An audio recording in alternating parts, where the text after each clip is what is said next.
Hey guys, welcome back to our channel. आज मैं explain करने वाली हूँ रेखा चित्रम मूवी को। मास्टरपीस है ये मूवी। सस्पेंस और थ्रिल का बेस्ट कॉम्बिनेशन। पुलिस को एक स्केलेटन मिला है। कातिलों का नेम भी पता है पर कोई भी सबूत नहीं है। कातिल आंखों के सामने है पर बिना सबूत कुछ नहीं कर सकते। ना ही स्केलेटन के बारे में कोई क्लू है कि वो बंदी थी कौन। उस स्केलेटन से डेड लड़की का पता लगाना और फिर उसके कातिलों के अगेंस्ट सबूत ढूंढना।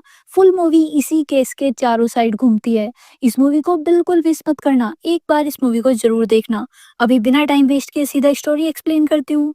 मूवी की स्टार्टिंग में एक बच्चा अपने फ्रेंड को बता रहा था कि उसके फादर ने मूवी में काम किया है। इसने खुद नाइट में अपने फादर को 3 और आदमियों के साथ एक लड़की को ले जाते देखा है। उन लोगों ने लड़की को मिट्टी में दफना दिया था। फिर मूवी प्रेजेंट में आ जाती है। यहाँ विवेक को दिखाया जाता है। विवेक एक बैटिंग ऐप से 15 लाख जीत चुका है। जैसे ही ये बात सभी को पता चली तो लोग विवेक के अगेंस्ट एक्शन करने को कंप्लेन करने लगते हैं। विवेक एक इंस्पेक्टर है, वो खुद पुलिस वाला होकर सट्टा कैसे खेल सकता था। तो लोगों की कंप्लेन मिलने के बाद विवेक को कुछ टाइम के लिए सस्पेंड कर दिया गया। विवेक अब घर पर रहता है और अपनी जर्नलिस्ट जीएफ के साथ टाइम स्पेंड करता रहता है। सस्पेंड वाला टाइम ओवर होने के बाद विवेक का दूर ट्रांसफर कर दिया गया। विवेक अब डिसाइड कर लिया है कि ये अब कोई भी गलत काम नहीं करेगा और अपनी ड्यूटी को ईमानदारी से किया करेगा। फिर इसी एरिया में राजेंद्र अपने ड्राइवर के साथ आता है। राजेंद्र जंगल में गाड़ी रुकवा लेता है और अकेले जंगल के अंदर जाकर पेड़ के नीचे बैठ जाता है। राजेंद्र के पास पैसे तो बहुत हैं पर कोई भी अपना नहीं है। इसे कैंसर है। जल्द ही राजेंद्र की डेथ हो जाएगी। तो ये अपने एफबी अकाउंट पर लाइव आकर 40 इयर्स पुराना अपना एक क्राइम कन्फेस करता है। राजेंद्र ने एलिस ज्वेलर्स और फ्रांसिस के साथ मिलकर 40 इयर्स पहले 1985 में यही एक लड़की को दफनाया था। तब उस लड़की की सांसें चल रही थी। इन्होंने उसे जिंदा ही दफना दिया था। इस काम में राजेंद्र को बहुत पैसे मिले थे पर फिर ये लाइफ में कभी खुश नहीं रह पाया। आज ये अपनी लाइफ में बहुत दुखी है और अपना क्राइम कन्फेस करके खुद को गन से शूट कर लेता है। ये सब एफबी पर लाइव हुआ था तो यहाँ मीडिया और लोगों की भीड़ इकट्ठा हो जाती है। ये केस विवेक के एरिया में हुआ था। विवेक आसपास खुदाई करके उस लड़की की डेड बॉडी ढूंढना स्टार्ट कर देता है। बहुत ढूंढने के बाद एक स्केलेटन और पायल मिल गई। स्केलेटन को फोरेंसिक डॉक्टर के पास ले जाया गया। उन लोगों ने कंफर्म कर दिया कि ये लड़की की ही बॉडी है। अब विवेक अपनी टीम को 1985 में मिसिंग गर्ल्स की केस फाइल ढूंढने को लगा देता है। इस इन्वेस्टिगेशन में विवेक की जीएफ भी इसकी हेल्प कर रही थी। फिर विवेक राजेंद्र के डॉक्टर से उसकी फैमिली और कंडीशन के बारे में पता करने गया। राजेंद्र की फैमिली बहुत पहले उसे छोड़कर चली गई थी। राजेंद्र को कैंसर था, तब भी उसका बेटा उसके पास वापस नहीं आया था। फिर विवेक राजेंद्र की वाइफ से क्वेश्चन करने गया। शायद उसे 1985 की उस गर्ल के बारे में कुछ पता हो पर विवेक को कुछ पता नहीं चलता। अब ये इस टाउन में जितने भी फ्रांसिस नेम के आदमी 1985 में रहते थे उन सभी के घर पूछताछ करने जाने लगता है। बट कुछ फ्रांसिस हॉस्पिटल में थे और कुछ तो राजेंद्र को जानते ही नहीं थे। तो उस मर्डर के एक सस्पेक्ट फ्रांसिस के बारे में तो कुछ पता नहीं चला। अब तक विवेक की टीम ने 1985 की मिसिंग गर्ल्स की रिपोर्ट सर्च कर ली थी। तो विवेक ने अब उन सभी फैमिलीज के पास जाकर पूछताछ करना स्टार्ट कर दिया। विवेक सभी फैमिलीज को उस स्केलेटन के पास मिली पायल दिखाया करता था बट कोई भी फैमिली उस पायल को आइडेंटिफाई नहीं करती। फिर एंड में एक आदमी ने पायल को पहचान लिया। वो अपनी बेटी के बारे में जानकर रोने लगता है। तो विवेक इस आदमी का डीएनए सैंपल लेकर फोरेंसिक टीम को दे दिया ताकि वो डीएनए उस स्केलेटन से मैच कर पाए। फिर विवेक ने इस मर्डर के सेकंड सस्पेक्ट एलिस ज्वेलर्स के ओनर विंसेंट के बारे में पता लगाना शुरू किया। विंसेंट जब छोटा था तभी इसके फादर इसे छोड़कर चले गए थे। विंसेंट की पढ़ाई की रेस्पॉन्सिबिलिटी तब बिशप ने उठाई थी। अभी विवेक विंसेंट को क्वेश्चन करने बुला लेता है। विंसेंट 1985 में जहाँ रहता था लड़की की बॉडी उससे कुछ किलोमीटर दूर ही मिली है। विंसेंट ने इसको बस कोइंसिडेंस बताया। इसने राजेंद्र को पहचानने से भी मना कर दिया और बताया कि ये हमेशा उन बिशप के साथ रहता था। उनकी डेथ होने तक इसने बिशप की अपने फादर के जैसे सेवा की है। फिर उनकी डेथ होने के बाद इसने बाहर जाकर एलिस ज्वेलर्स का अपना बिजनेस स्टार्ट किया। इसे राजेंद्र और उस लड़की के बारे में कुछ नहीं पता। विवेक के पास अभी कोई सबूत नहीं है, तो ये विंसेंट को जाने दिया। अभी फोरेंसिक टीम से पता चला कि लड़की का डीएनए उस आदमी से मैच नहीं हुआ है, तो विवेक जल्दी उस आदमी के पास गया। बट अब तक उस आदमी की डेथ हो चुकी थी। उसके बेटे ने बताया कि जब इसकी सिस्टर 16 साल की थी तब गायब हो गई थी। इन्होंने उसको ढूंढने की बहुत कोशिश की। अब जब विवेक पायल के बारे में पूछा तो अंकल को लगा कि उनकी बेटी फाइनली मिल गई है, पर डेड। ये सदमा वो अंकल बर्दाश्त नहीं कर पाए और उनकी डेथ हो गई। विवेक को मिसिंग गर्ल्स में तो वो स्केलेटन वाली लड़की नहीं मिलती, तो इसकी टीम एडवाइस देती है कि इन्हें अब फ्रॉड गर्ल्स के केस को भी ढूंढना चाहिए। कोई लड़की जो चीट या चोरी करके भाग गई हो और कभी नहीं मिली, शायद उनमें इनको स्केलेटन वाली लड़की मिल जाए। विवेक को ऐसी एक कंप्लेन मिल गई। कंप्लेन चंद्रप्पन ने की थी। चंद्रप्पन 1985 में फिल्मों के लिए जूनियर आर्टिस्ट प्रोवाइड किया करता था। इसी ने रेखा को एक सुपरस्टार ममूटी की फिल्म में रोल दिलवाया था। हाफ शूटिंग कंप्लीट होने के बाद रेखा गायब हो गई थी। रेखा की वजह से फिल्म की शूटिंग इफेक्ट हुई और डायरेक्टर ने चंद्रप्पन को बहुत सुनाया। इसलिए चंद्रप्पन ने तब रेखा के अगेंस्ट चीट का केस फाइल किया था। फिर चंद्रप्पन ने उस सॉन्ग की शूटिंग के फर्स्ट हाफ में रेखा का फेस विवेक को दिखा दिया। अब विवेक के पास 1985 की एक मिसिंग गर्ल की फोटो और नेम तो है, पर ये लड़की वो स्केलेटन वाली है या नहीं, ये अभी भी डाउट बना हुआ था। अभी रेखा का पास्ट दिखाया जाता है। रेखा ममूटी की बिग फैन थी। इसे भी बचपन से मुंबई आकर मूवीज में काम करना था ताकि ममूटी की हीरोइन बन पाए। फिर मूवी प्रेजेंट में आ गई।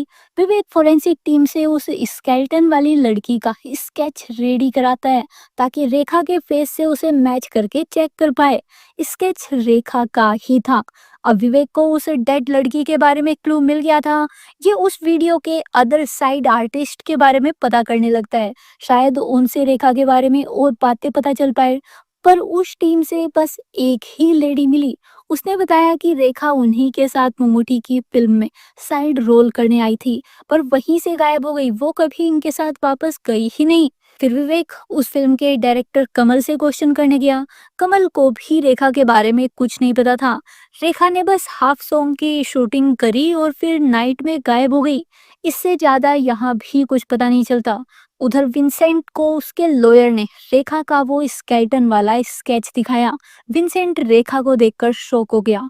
ये अब अपने आदमियों को भेजकर उस जूनियर आर्टिस्ट प्रोवाइडर चंद्रप्पन को मरवा देता है और अपने पॉलिटिकल कनेक्शन का फायदा उठाकर विवेक को इस केस से ही हटवा दिया। राजेंद्र ने लाइव क्राइम कन्फेस करके सुसाइड किया था, तो पब्लिक का पुलिस पर बहुत प्रेशर था। ऊपर से विवेक के इस केस में होते हुए चंद्रप्पन का मर्डर हो गया था, तो विवेक को इस केस से हटा दिया गया। विवेक को शक था कि चंद्रप्पन को विंसेंट ने ही सबूत मिटाने के लिए मरवाया है, और अब जब विवेक को इस केस से ही हटा दिया गया तो विवेक का शक यकीन में बदल गया। अब ये केस और इससे जुड़े सारे सबूत एक करप्ट सीबीआई की टीम को हैंडओवर कर दिए गए। विवेक को इस केस से हटाकर ट्रैफिक पुलिस की ड्यूटी पर लगा दिया, बट विवेक ने इस केस को इन्वेस्टिगेट करना बंद नहीं किया। फिर एक डे विवेक को उस मूवी के डायरेक्टर कमल का कॉल आता है। कमल का इंटरव्यू करने एक यूट्यूबर आया था जो कि 1985 में न्यूज प्रिंट किया करता था। उसने 1985 में बहुत से सुपरस्टार्स का इंटरव्यू लिया था, तो कमल ने उससे रेखा का फोटो दिखाकर उसके बारे में पूछा। वो बंदा रेखा को जानता है। उस टाइम वो रिपोर्टर ममूटी का इंटरव्यू लेने सेट पर आया था, तभी उसके कैमरामैन ने जाते हुए ममूटी की फोटो ली थी। वही फोटो फिर इसने अपनी मैगजीन में छपवाई थी। विवेक को उस फोटो में रेखा के साथ एक और लड़की नन की कॉस्ट्यूम में दिखी।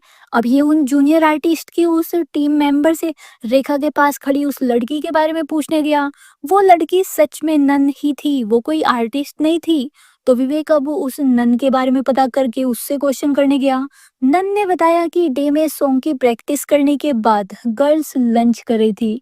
तभी उन्हें पता चला कि ममूटी सेट पर आ गया है। रेखा ममूटी की बिग फैन थी, तो वो जल्दी ममूटी को देखने को भागी। इसी बीच रेखा की ड्रेस फट जाती है। रेखा ने सेट के टेलर से ड्रेस सिलने को बोला, बट टेलर के पास बहुत सारा काम था, तो वो रेखा को ड्रेस सिलने से मना कर दिया। तब शूटिंग चर्च के पास ही हो रही थी, तो रेखा को पास में नन्स के क्लोथ सूखे हुए दिखे। रेखा ने इसी से अपनी प्रॉब्लम बताकर थोड़े टाइम के लिए नन के कपड़े मांगे थे। नन ने ड्रेस तो दे दी, बट एक कंडीशन पर कि रेखा इसको ममूटी से मिलवाएगी। रेखा को वो कपड़े चाहिए थे, इसलिए ये तब झूठा प्रॉमिस कर दी कि ये नन को ममूटी से मिलवा देगी। बट फिर टेलर ने बताया कि ये वाली ड्रेस शूटिंग में नहीं चलेगी।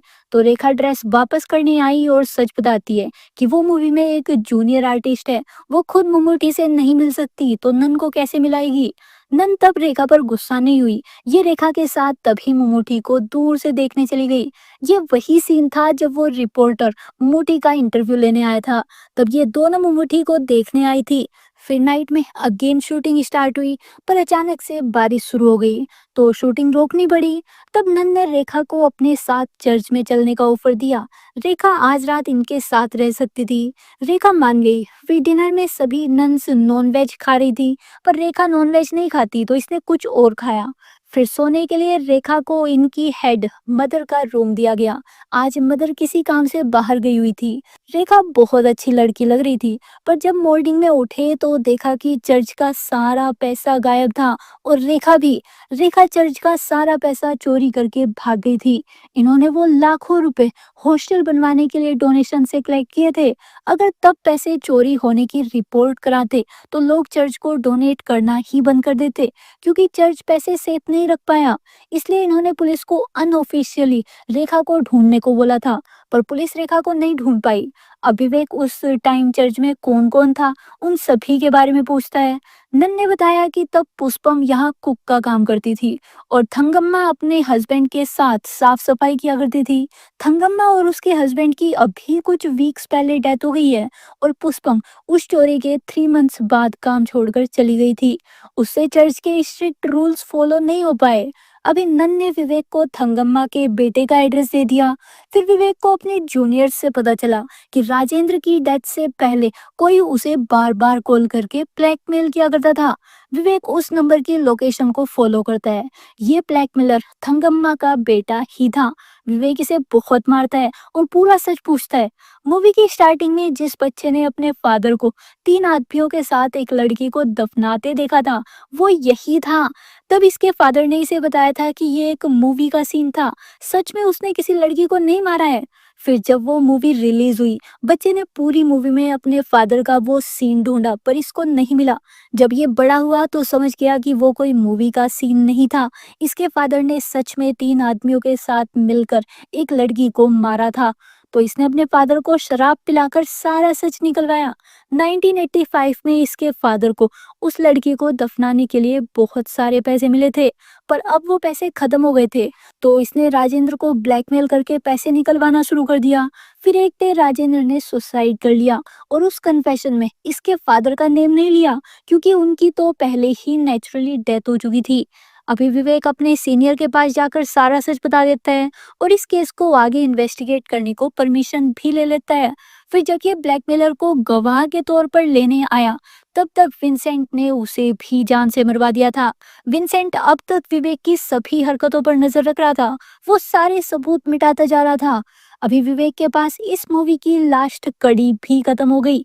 कि सैड होकर डायरेक्टर के पास से उस शूटिंग के जितने भी फोटोज लाया था, उनको देखने लगता है। तभी विवेक को ऑडियंस में एक आदमी दिखा, जिसकी एक आंख में प्रॉब्लम थी। विवेक केस की स्टार्टिंग में जब फ्रांसिस को ढूंढ रहा था, तो इसने सेम ऐसी ही प्रॉब्लम वाला एक लड़का फ्रांसिस के घर पर देखा था। तो फ्रांसिस विवेक को नहीं मिला था, वो हॉस्पिटल में था। तो अभी विवेक जल्दी फ्रांसिस के पास जाकर उस मर्डर और नाइट का सच पूछता है। विंसेंट ने अब तक 2 मर्डर कर दिए हैं। अगर फ्रांसिस अभी सच नहीं बताया, तो विंसेंट इसे भी जान से मरवा देगा। तब फ्रांसिस पूरा सच बताता है। विंसेंट तब बिशप की सेवा किया करता था और पुष्पम चर्च में कुक थी। विंसेंट और पुष्पम दोनों ही चर्च में कभी कभी चोरी किया करते थे और एक दूसरे का सीक्रेट रखते थे। विंसेंट और पुष्पम रिलेशन में भी थे। विंसेंट की स्टडी पूरी होने के बाद इसे अपने बिजनेस स्टार्ट करने को पैसे चाहिए थे। पुष्पम इसकी हेल्प करने को मान गई। पुष्पम को पता था कि मदर चर्च के पैसे कहाँ रखती है। उसने तिजोरी की डुप्लीकेट चाबी भी बनवा ली और राइट टाइम का वेट किया। उस नाइट मदर किसी काम से बाहर गई थी और नन रेखा को अपने साथ चर्च ले आई थी। तब पुष्पम ने मीट में नींद की गोली मिला दी ताकि डिनर के बाद सभी सो जाए और ये चोरी कर पाए। पर वो मीट तब रेखा ने नहीं खाया था और कोइंसिडेंटली रेखा उस नाइट मदर के रूम में ही रुकी थी। तब पुष्पम ने पैसे चुराने को रेखा को जान से मार दिया। इन दोनों का साथ वहां साफ सफाई करने वाले आदमी ने भी दिया था। फ्रांसिस और राजेंद्र को पुष्पम और विंसेंट की चोरियों के बारे में पहले से पता था। इनको तिजोरी की डुप्लीकेट चाबी का भी पता चल गया। तो ये दोनों उस नाइट पुष्पम और विंसेंट को रंगे हाथ पकड़ने गए थे। पर चर्च में आकर रेखा की डेड बॉडी देखी तो डरकर भागने लगे। तब विंसेंट ने इन्हें भी इस मर्डर में फंसाने की धमकी दी और अगर ये इस बॉडी को ठिकाने लगाने में हेल्प किए तो इनको भी चोरी का पैसा देने का वादा किया। तो पैसों के लालच में फ्रांसिस और राजेंद्र ने रेखा को जंगल में दफना दिया। रेखा तब जिंदा थी। उस चोरी के 3-4 महीने बाद विंसेंट और पुष्पम ने दूर जाकर शादी कर ली और अपने नेम बदलकर ज्वेलरी का बिजनेस स्टार्ट किया। अब सच पता चलने के बाद विवेक पुष्पम पुराने नेम से एक बुके विंसेंट को भेजता है। पुष्पम प्रेजेंट में बहुत बीमार है, वो हॉस्पिटल में है। ये विंसेंट को इनका सच बाहर आने से पहले विवेक को मारने को बोलती है। विंसेंट ने विवेक का एक्सीडेंट तो कराया पर लकीली विवेक की जान बच गई और ये सारे सबूत अपने सीनियर को देकर विंसेंट को अरेस्ट करा लिया। पुष्पम को अपनी उस हॉस्पिटलाइज्ड कंडीशन में जेल में नहीं जाना था, तो वो विंसेंट से खुद को जेल जाने से बचाने को रिक्वेस्ट की। तब विंसेंट ने पुलिस के आने से पहले ही पुष्पम को जान से मार दिया और खुद अरेस्ट हो गया। अभी केस तो सॉल्व हो गया था बट अब तक रेखा की फैमिली का पता नहीं चल पाया। तो विवेक अपनी जर्नलिस्ट गर्लफ्रेंड की हेल्प से रेखा का फोटो न्यूज़पेपर में प्रिंट करा देता है। उस न्यूज को देखकर एक एक्टर जगदीश ने रेखा को पहचान लिया। ये विवेक को बताया कि जब इसकी फर्स्ट मूवी रिलीज हुई थी तब इसकी फर्स्ट फैन थी रेखा। रेखा इसको लेटर्स लिखा करती थी और अपने हीरोइन बनने के ड्रीम के बारे में बताती थी।